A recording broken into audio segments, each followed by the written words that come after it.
Morning and welcome to today's live at Avero Advisors. My name is AV. I'm the founder and CEO at Avero, and we are an independent third-party system agnostic consulting company that focuses on the public sector and helping local governments and all kinds of local government agencies modernize their operations through effective strategic planning, software selection, contract negotiations, and implementations.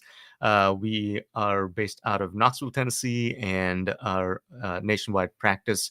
And I'm really looking forward to this conversation today because the talk is about, or what I'm going to speak about, is real world examples of how third party consulting and digital transformation projects evolve and how they have helped our clients across the country.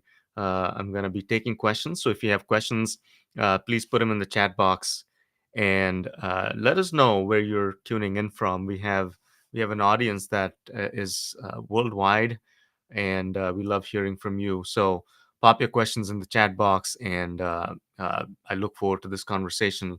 There's also a freebie we have to offer today. We have the 2025 GovTech report, which is a culmination of our thoughts and recommendations and really ideas on where the market's headed, what we should expect in 2025 for the GovTech market, and how to take advantage of everything new that's coming up.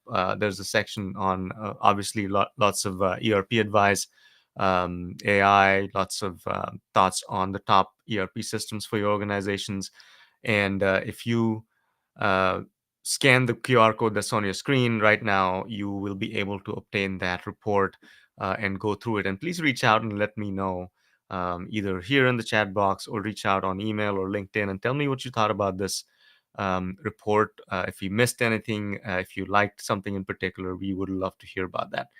Um, and then throughout this session, we will throw out more content and more assets that you can use to think about digital transformation and ERP modernization in your organization. So with that, I'm gonna start off by telling you that we've been in this business for 9 years now as Avero Advisors.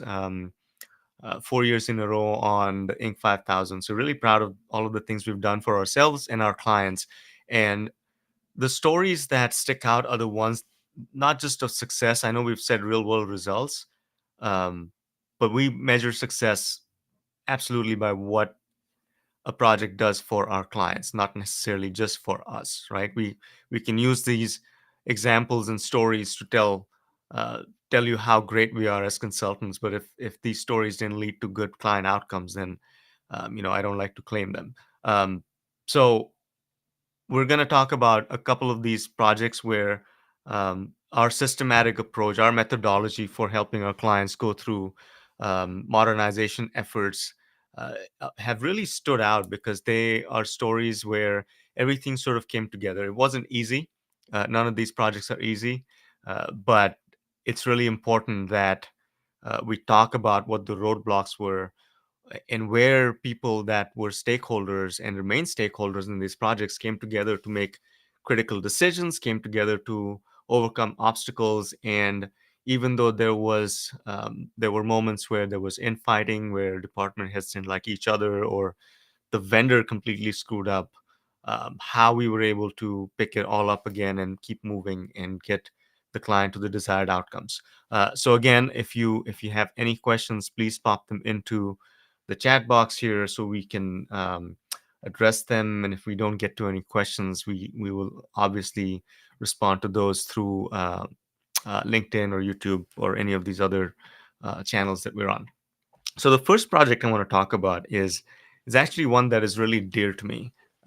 It's our home county, Blount County, Tennessee, and it was the first client that we ever secured as a Vero. And it's really important to me because it was the client that got things started for Avero. A very uh, near and dear client first, not just because it was our first client, but also it happens to be our hometown, happens to be our home county, and our offices are right across the street from theirs.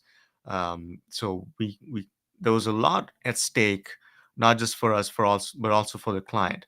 So the way this project, the relationship started, is there was an RFP that the county put out, and they essentially said, we need help on all things technology. It wasn't a well articulated RFP, but it was difficult because when you've had an IT director that has been the main architect of your infrastructure for 30 plus years, that retires or goes to another location, another agency, without a lot of documentation or having trained the people that remain in the department, it's difficult to know exactly what is missing and where you need help.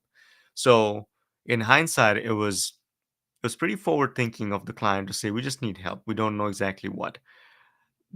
But when we came in to present, things clicked immediately because it was our perfect client, right? 20 plus year old technology, no real strategy on how they're going to improve. They had no idea on how much money it was going to take to modernize and truly become a world class organization, which, by the way, they are today. One of the best run, most equipped uh, organizations if not in all of Tennessee, definitely in East Tennessee, and we're really proud of having worked with them. So the project started with us creating an IT strategic plan for the organization. It was a 3 to 5 year plan. Remember, this is now 2016. AI wasn't a thing. SaaS and cloud was just starting to get adopted by small to mid tier local governments, and that's the environment in which we created an assessment, an IT strategic plan, and essentially drew a plan for the next 5 years. How are you going to modernize your organization? What is going to take? What are the dependencies? What each department's going to require? And how long is this going to take if everything goes to plan? So, the important thing to note here is that we did not just look at infrastructure and say, you need 200 new computers, you need new servers. This was a pretty top down and bottom up at the same time assessment that looked at every aspect. We turned every stone to look at what the county needed, what the current state was, why certain decisions were made that had put the county in this position of, um, for lack of a better term, old technology, uh, bad practices, and things like, backups were being done on their systems, which, by the way, were all on premise. They had an old AS400 system that was homegrown. It was running on IBM iSeries servers. For those of you that understand, the AS400 is a workhorse, but you still need to maintain it and at least keep up with licensing. So a lot of things were missing. A lot of things were off. And in some of our case studies, we've really talked about um, how antiquated it was, and everyone understood that, right? The perception in local government and mid-tier counties is commission is never going to give us money for modernization, so why bother asking? If you have that attitude, it sort of builds upon itself, and 10, 15 years down the road, suddenly you find yourself in a position where you now have to ask for a lot more money. So our work with the county was not just making sure that we're covering all of their needs, making sure that we're uncovering all of their um, gaps, making sure that we're creating a strategy, was also getting buy-in, not just from the mayor's office, which, by the way, was very forward thinking and ahead of their times as far as modernization is concerned. And they completely backed the project, which was very important to have a strong executive that was saying, this is my project. I'm going to stake my legacy on this, and I'm going to go find the money and the political willpower to do this. And with that kind of support as a consultant, it's really, really heartening because you will always run into situations where you have constitutional officers. I'm not saying this is the case everywhere, but it's natural that there's conflict between departments, especially when they don't report to one specific entity. It's like uh, constitutional offices across the country have this problem. So we had to navigate this whole situation, but it was really helpful that the mayor's office was 100% behind.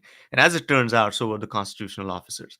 This is an anomaly of a county, which is why we love living and working here, is people for the most part got along. They wanted the best for their organization, they wanted the best for their citizens. And if you have that kind of foundation in the organization, it's really hard. It's really easy to take the sort of the smaller risks that are associated with a large modernization project. So that's how we started, and I'm gonna take on a couple of questions before I go on with the story. Um, First one is from Megan, and she says, "Could you elaborate on the IT department's role in the project and clarify whether IT was the primary owner?" So good question. IT department was very much involved. So if you think about how this started, purchasing runs the RFP process. We do the interviews and demos and back and forth, and we contract. And our first day on the job was on the project. We met with the mayor's office and the CFO who was leading the project because IT reported into the CFO. The interim director was involved from a day-to-day operations perspective to get us the data that we required to give us access to things, and they were not the ones that owned the project. It was solely and strictly in the mayor's office, and it was the mayor's office was the primary owner. And this is important to note because the IT organization at the time, which is a very different organization, people have changed, processes have changed. At the time, they were running on, again, antiquated systems, but also on antiquated processes. Um, People really didn't know what prioritization was, what a project was, how do you sort of buy things and use them before the warranties expired. So we walked into this situation where a lot of money had already been spent on uh, buying equipment that was sitting there in unopened boxes.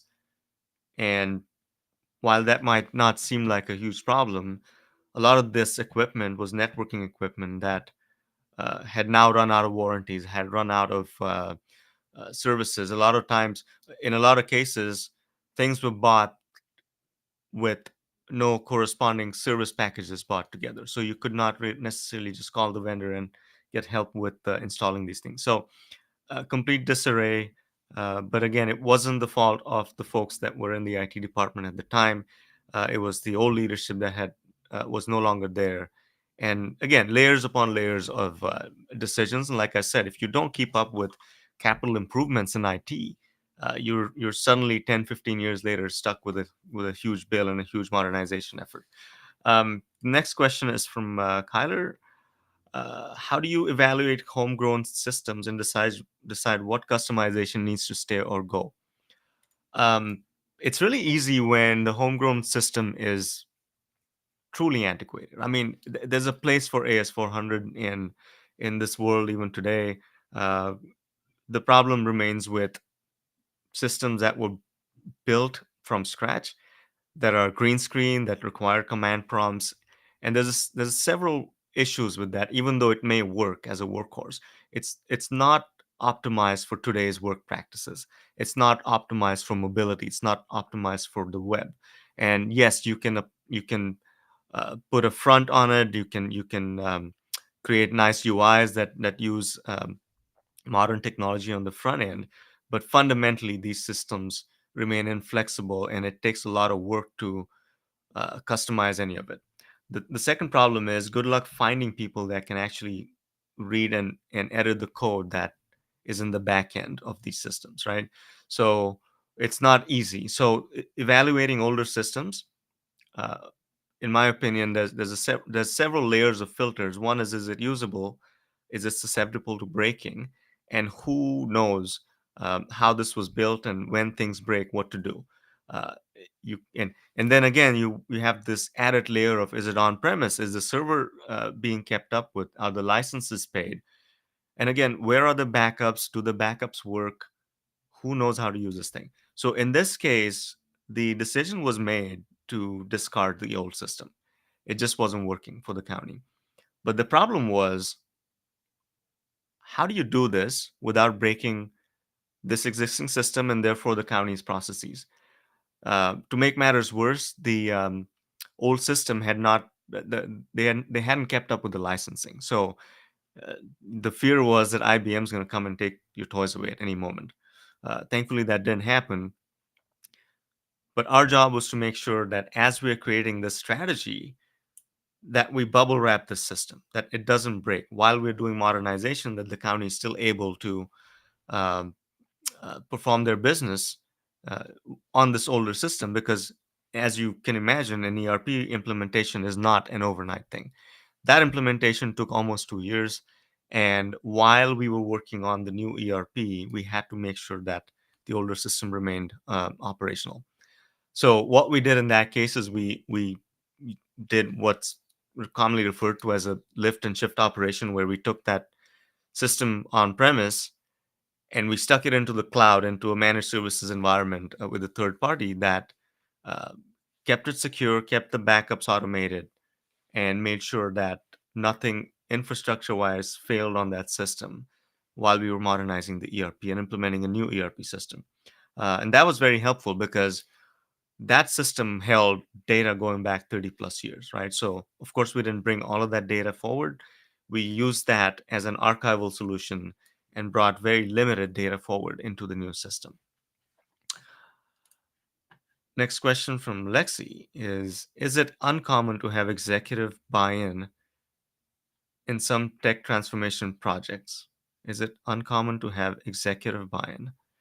Um, it's not uncommon to have I mean, when a project like this is sanctioned and um, put forward, you have to have buy-in not just from the top executives, but you have to have buy-in from the legislative bodies.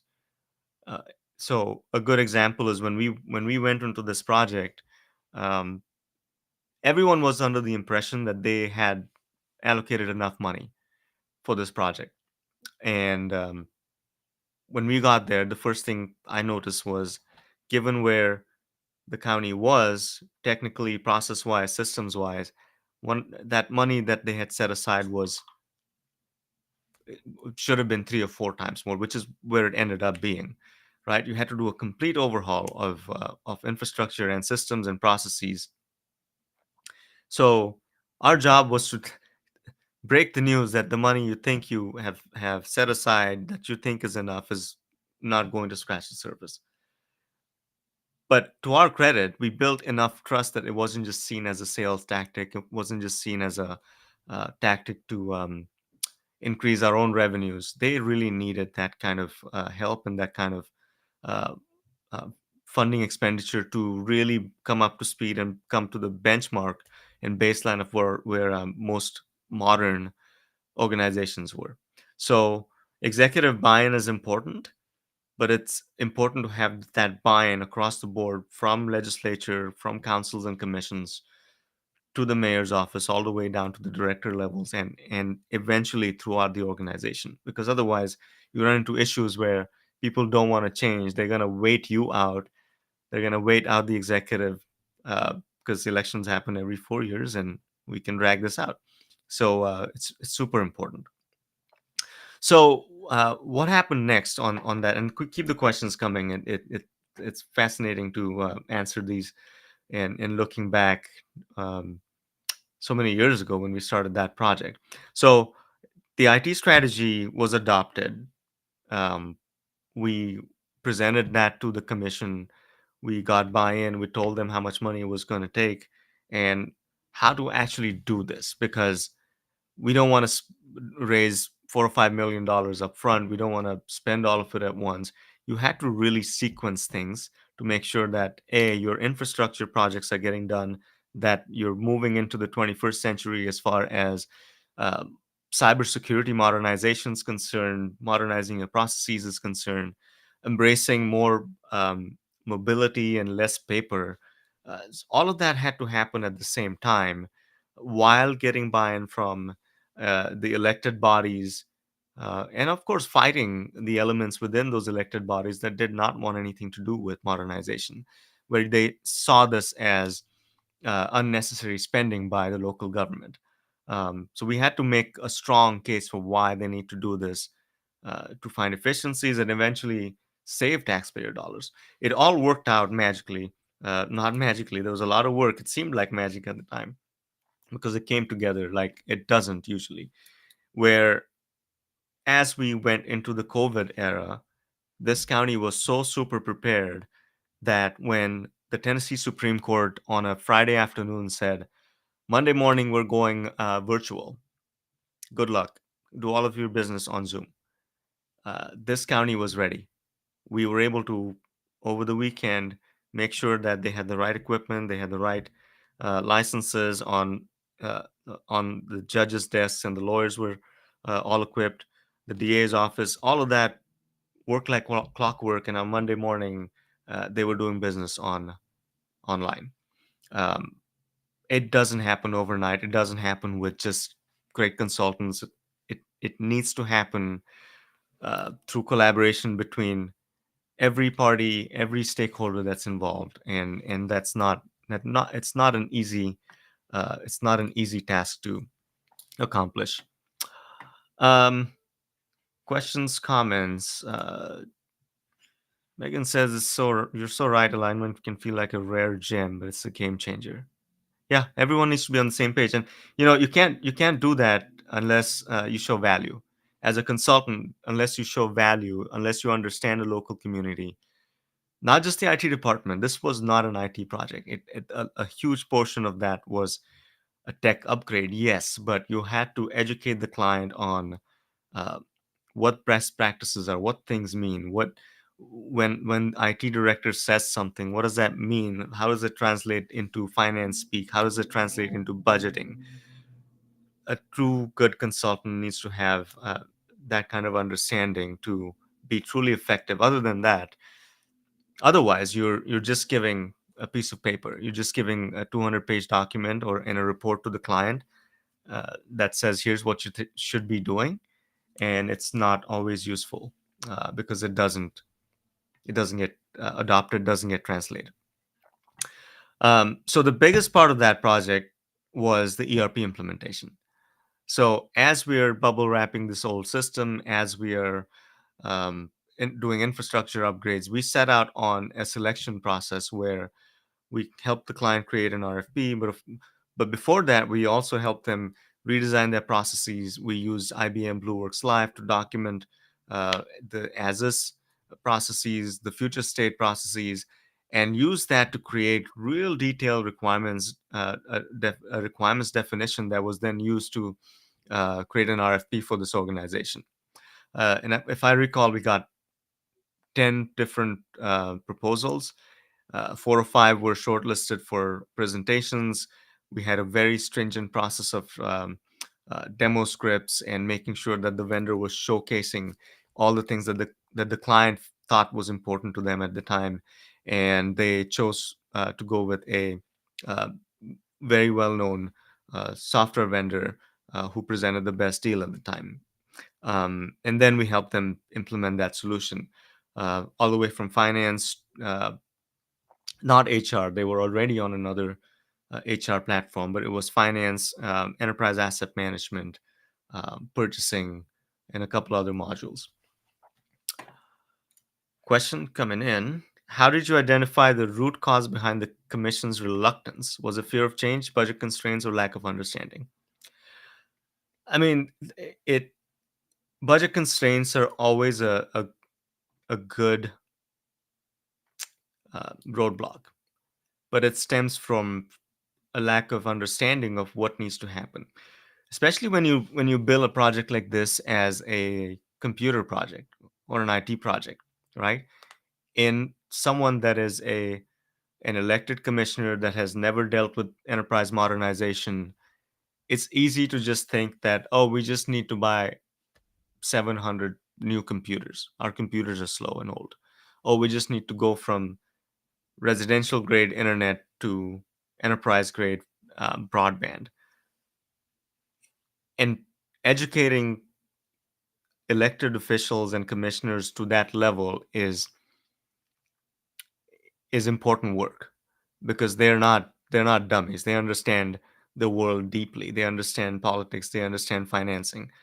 And sometimes there's a gap between what the IT leadership has been asking for and them not understanding what is being asked of them. And this is where we come in too, right? A good consultant helps their client understand what is being asked of them. So a big part of that was education, and we take that very seriously when we work with clients. Our contacts, our sponsors tend to be the top executives or the legislative bodies, and we help them understand the lay of the land and what things mean and what it means to invest large amounts of money into projects like digital transformation, ERP modernization. So the root cause of the reluctance, it wasn't reluctance across the board. It's a large body. They have 21 commissioners, and maybe of them, five or six were extremely against it. A lot of them were for it, and then you had the ones that had to be convinced that this is the right thing to do. Um, Question from the audience: can you discuss the importance of good demos, s- specifically understanding your requirements and finding an expert to write scripts? So this is an evolving matter, I think. Um, 5 or 6 years ago, when we did demos for this particular client, uh, we created demo scripts for each module. There were specific set of scripts that were based on requirements, that were based on to be processes. The problem we were trying to avoid is in demos, most of the time, if you don't set the tone for what a demo should look like or what it should actually show you, vendors tend to show you the cool things, the shiny objects, the bells and whistles, which is fine. There should be a time in every demo session for bells and whistles, but it's really important to let the client or the prospect see what it is that you're selling. How does it apply to their day-to-day lives? How does it apply to their to be processes? How's life going to change for them to the positive based on what they are doing today? So real good demo scripts are important. When I say that this is evolving, it's evolving because I think that most ERP systems are getting homogenized in terms of what they can do because of the cloud and the cloud infrastructure.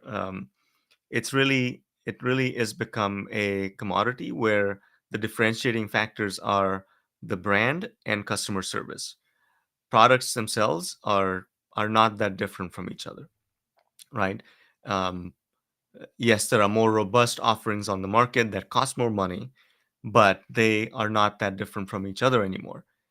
So the philosophy needs to change on selection, and our latest clients that we're doing vendor selections for, we are using this methodology where you're not sacrificing quality, but we don't need 10,000 line item requirements because most vendors can do the very basic things that a modern system is expected to do. So we are more about outcomes now, and that's how we look at selection processes.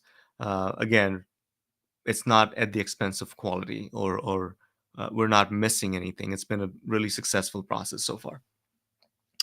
So when we did the implementation at this client, it wasn't easy. It was a rocky road because this particular vendor has a reputation for not being the best implementation partners. They don't have the best reputation for uh, customer service. So things were bumpy for a while, but within a year and a half, this client had moved from a an AS400 green screen solution where there was a lot of paper. For example, they were to create a purchase order for anything would take a week or two because you had to fill out a form, get it signed by a supervisor, then their supervisor, then it goes to another department, then it goes to purchasing. Everything was on paper. And then someone would enter the purchase order into this system that would then create a PO. By the way, it wasn't all connected to the budgeting. So when you create the PO, you might at that moment, 2 weeks later, find out that we don't have the budget line item for this thing. So all of that was changed. It all became much more efficient, much more streamlined with the new system. But again, it wasn't easy because you had to do so many things at the same time.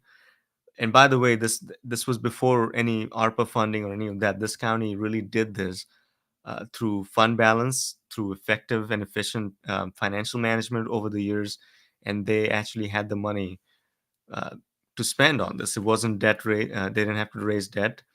So really, really cool story. And if you have any other questions from uh, about that project, I'd love to take it. We still work with that client, and it's been a fantastic long-term relationship with the county. It really is a great story in how effective IT strategic planning can really make a huge impact on the outcomes and the services that the client offers to the community. Because now, with a new website, with new tools, um, not many people have to come into the county. Again, in it was very handy when COVID hit, not just for the courts, but the county was doing a lot of business without people having to come into the courthouse.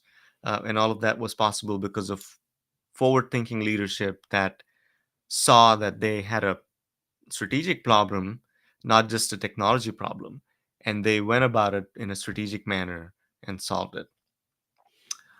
Um, Question from Kyler. How do you address a vendor like this, or what health checks do you put in place to ensure they're staying on track? I mean, we talk about this almost every week. Effective project management and documentation is key. Um, Vendors will tend to, and it's not all of them, right? This particular vendor is notorious for not being on top of it with project management or customer service. And there are vendors out there that will use confusion as a tool to get you to sign off or pay off invoices that should not be even presented, because the thing that you bought that the invoice is supposed to be for has not been accomplished or delivered. So uh, there are vendors out there that use these tactics. So what it comes down to is effective project management. And no, project management is not an afterthought. It's not a part-time job. When you're undertaking projects like this, project management needs to be front and center. You need to have a PMO. You need to have a strong program manager that can handle a project this size, of this complexity, not just from a technical standpoint, but from a political and a management standpoint.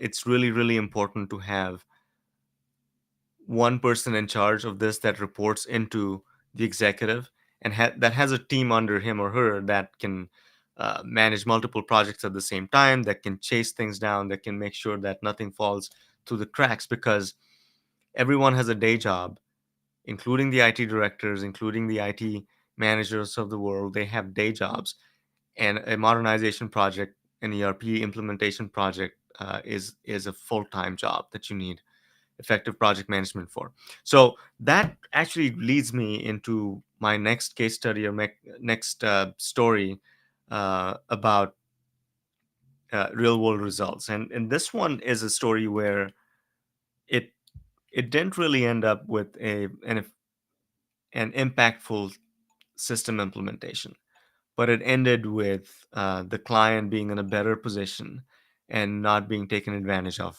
by the vendor. But I'm going to take the next question before I get into that. Lexi says, "Can you speak more on the political aspect of project management?" Good question. Um, let's take a step back and talk about what that means. Why is politics being talked about in a IT modernization, ERP consulting live session or a podcast? Think about what an organization is in place to do. They're there to serve the customer, there to deliver a service, and there are several different components to an organization. It's not always made up of one department, right? There's several departments. Several departments have department heads. In a county organization, you might think that the mayor calls all the shots, but if you're in a county in Tennessee, they have, or Virginia for that matter, They have elected officials. They have constitutionally elected officials that are they're not reporting into the main executive, like the mayor.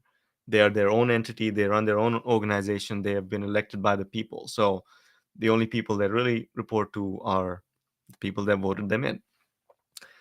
So, how do you project manage a large scale ERP implementation that impacts not just the mayor's office or the finance director's office, but also the sheriff's office, the trustee's office, the treasurer's office, the register of deeds office? Uh, because there is not one strong executive that can tell them by authority you have to do this. Now, a savvy executive that is politically savvy can do that and get everyone's interests aligned behind this project. But when it comes to program and project management, you need the same skill set because everyone is vying for resources. Every department wants their own interests to be put in front of everyone else's, and it's the nature of the beast, right? And so you need to be politically savvy to handle really smart, politically savvy people in large organizations that are politicians. They do that for a living. You have to be really savvy to understand people's motivations and what makes them tick. You know, how can you really make this everybody's project and make everybody aligned and pulling in the same direction? Because if you can't do that, and if you're just a checklist project manager, things typically don't work out. So the political aspect of project management is real. I don't know if PMI talks about it that much in its PM book of knowledge, uh, but it's probably one of the bigger aspects of project management. And it also goes back to communication, right? If you don't know how to communicate, if you don't know how to explain things, if you don't know how to give context to your project status report, which is written and is a staple status sort of document. There's a lot behind the scenes. There's a lot between the lines. There's a lot that happens after hours, at dinners and drinks, that is very relevant to your project and its success that you need to always keep in mind. So, huge aspect of project management is how do you manage the political aspect of this, especially in local government consulting. So, with that, yes, Skylar, I did take a drink, and I'm going to take another. I'm going to talk about the next project, next story that I'm really proud of for different reasons. We were working with a large council of government. I think large city, metro, and you have agencies that are responsible for regional planning. They're responsible for um, transportation. They're responsible for environmental protection, um, utilities.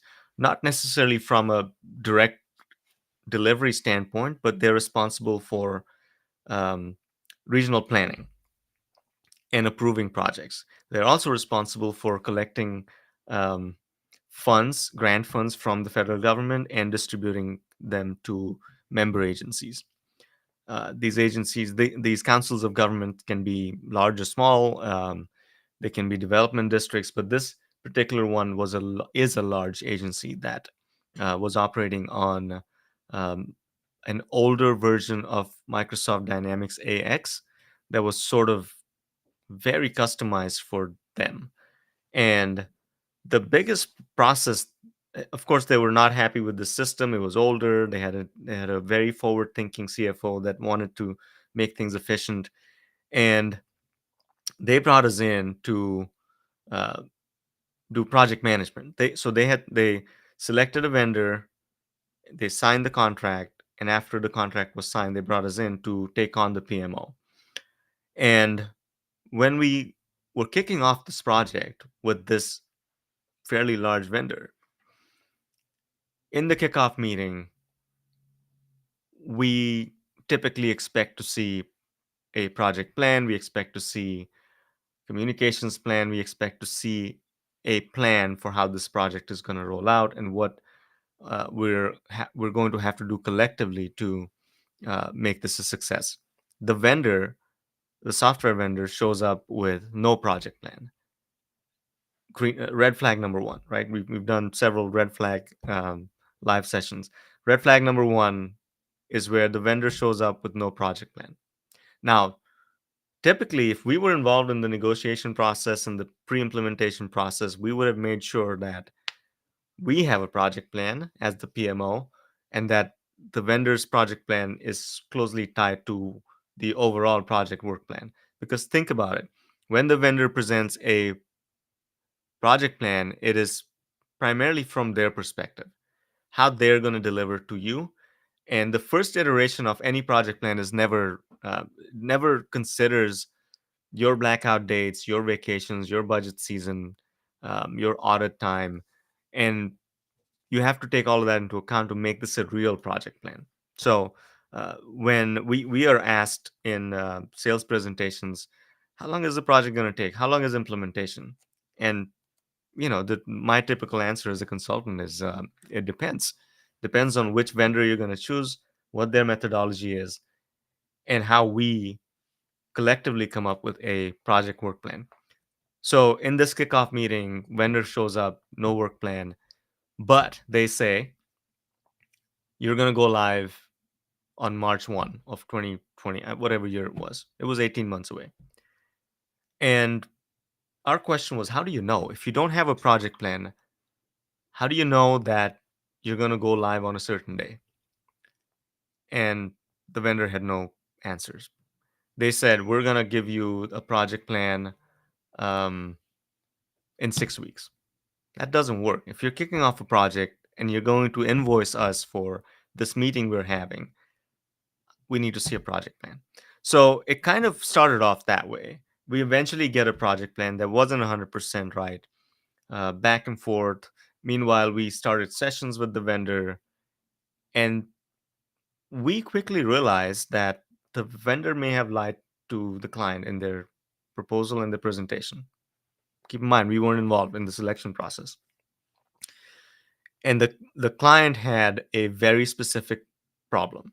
Because they're a council of governments, they collect money from the feds, and they're responsible to distribute this money but among their, I don't know, 35 or 40 member agencies. And the member agencies are the local utility, several cities, the transportation organization, and the FDA. And now whoever's giving them the grants, FDA, EPA, they want to see how you're spending the money, not just by member agency. They wanted to see how they were spending money on each agency and each project.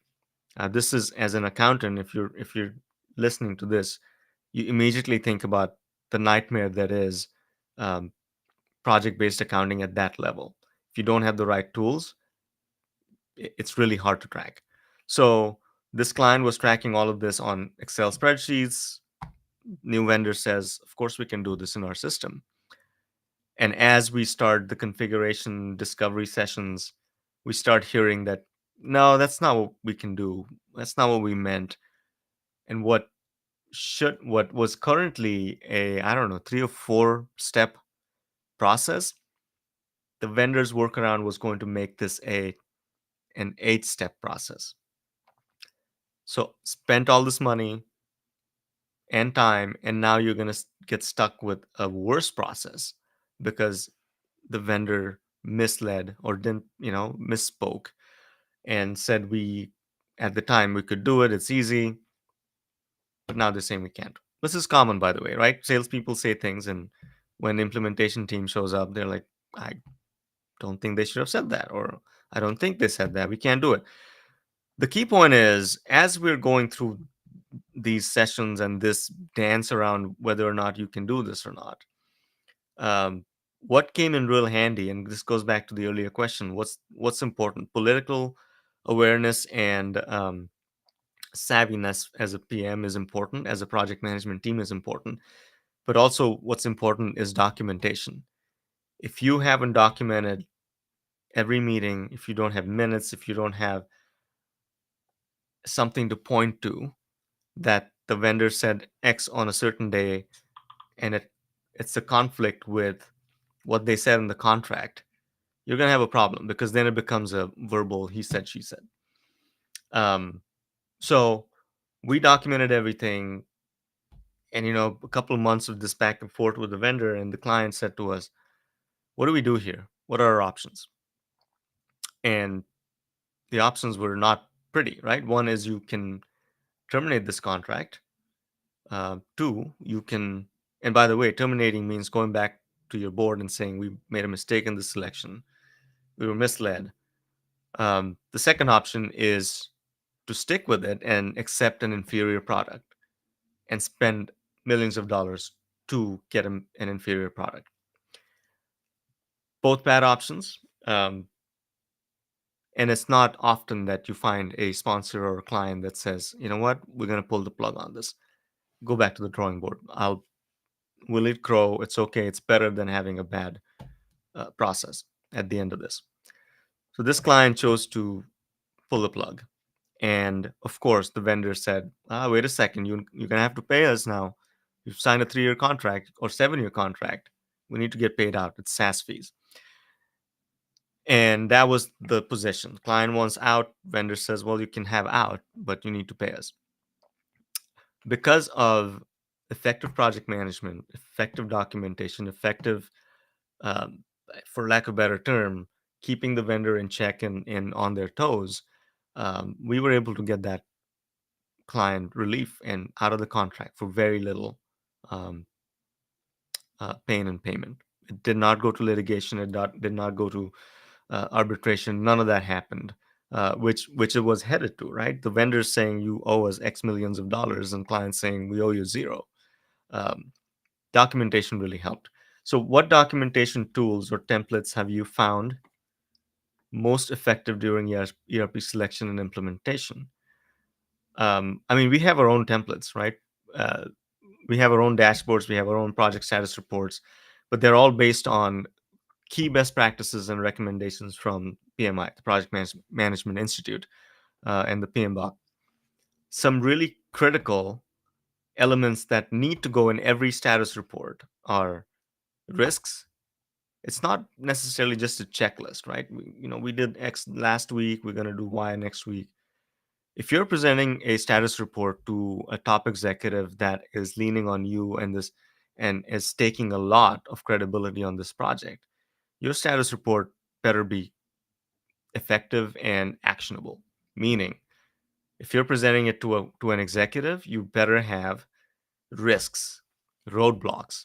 What is going on that you need a top executive's attention on, and a top executive's sort of backing or leaning into something that will push things forward. If you make it a checklist based documentation and a report, nothing real is going to surface. Um, and then when things fail, it'll be the PM's fault for not having brought risks to the executive. So the template doesn't matter as long as you are presenting real info, presenting true facts, timely facts, and you're bringing to attention the things that might derail this project completely, the things that might cause the executive on the other side to look bad to his or her bosses, to his peers or her peers, to the council or the board. Remember, our job is to protect the client. Our job as consultant, when you're put in this position of um, program manager on a large implementation, as a consultant, you are supposed to protect the client. That is our number one job. And you can't do that if you're not giving the client pertinent information about the budget, the work plan, slippages and dates, risks from the vendor, IT infrastructure, what have you. You need to be good enough. So, to answer your question, templates important, but not that much. What's included in your documentation and status reporting is really, really critical. So, at the end of that project, where we left it is the client ends up getting out of that contract and said, you know what, we're just going to take a breather before we tackle this again. And they were very, very thankful and complimentary of how we managed to get them out of this situation. Um, Like I said, not a completely, here's a finished product kind of story, but we're really proud of this that story, because we were able to shepherd the client through some really hairy situations, um, and honestly, to our detriment, because the project stopped and didn't go anywhere. But that's okay, because we took great pride in knowing that the client was okay. Next question coming in: how does the project manager present project risks to clients in an effective way without creating panic? Great question. Um, Comes down to skill, your communication skill, your nuance, the relationship you have with the person that you're going to break bad news to, right? Bad news does not get better with time, it doesn't age well. So, timing is important.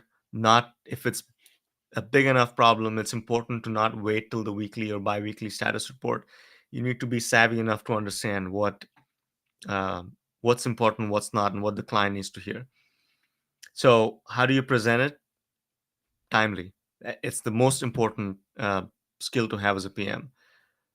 Timely presentation of risks without creating panic. And how do you not create panic is, A, you not panicking yourself, right? There are situations that deserve some more thought and more um, sort of diligence, but panic is not something that you need to do as a project manager or a program manager. And again, it's your job to make sure that the client takes that information in a non-panicky fashion. And the way you do that is you really need to have options. You need when you present this information, and this goes to any executive, any manager, right? This is a good practice to be uh, following anyway, project manager or not. When you're presenting a problem to your peers, your bosses, your clients, don't just present problems. Tell them you thought about it. Tell them you what your thoughts are. Tell them the options you think we have. Tell them the recommendation you think we should take. That is the more valuable um, presentation of a risk. Presenting a risk just at face value and saying, "I'm telling you the risk. Here you go," is not always useful. So I'm going to wrap this up by just saying that in both cases, in both stories that I've just told, it was really important for the consulting team to have true buy-in into how much this means to us and to the client, and the client the same way. They had to have alignment at every level, at from top to bottom, to make sure that this project is a success. And a lot of trust goes into it, right? As consultants, it we have our track record to speak for us. We have our references, but every day we have to show a new client that we can do it again, that we can do it for you, and in both cases we were able to do that. So with that, I am going to pop in the QR code for the 2025 report again, and I highly encourage you to scan the code, to download the report, tell us what you think, and I can't stress this enough. These are our latest and greatest thoughts on things like AI, things like the top systems out there for government agency, and I'd love to hear your thoughts on that. Um, and if you have any other comments, questions, thoughts, please don't hesitate to reach out. This will be on our YouTube channel. This will be on our podcast. And I look forward to speaking with you all again. But thank you for joining